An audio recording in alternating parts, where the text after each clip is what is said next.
So we're all in this place, the Wynwood Walls now.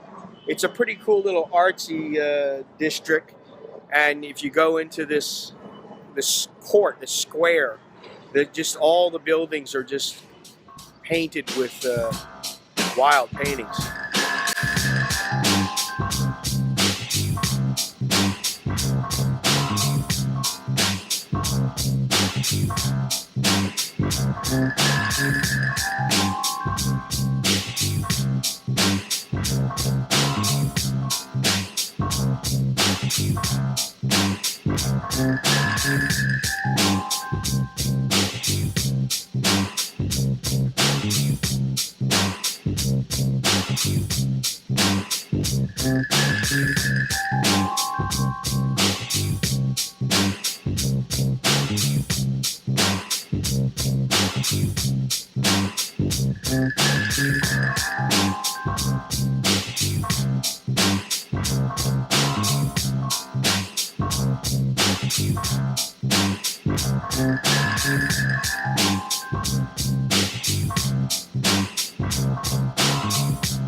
The time is always now.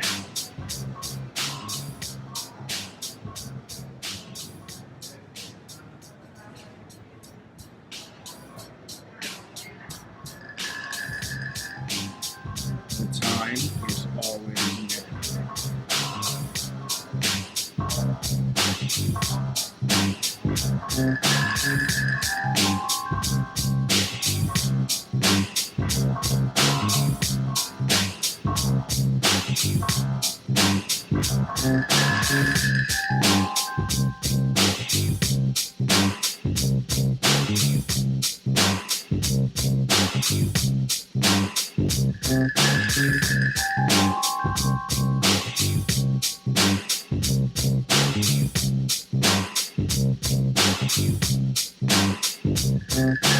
now.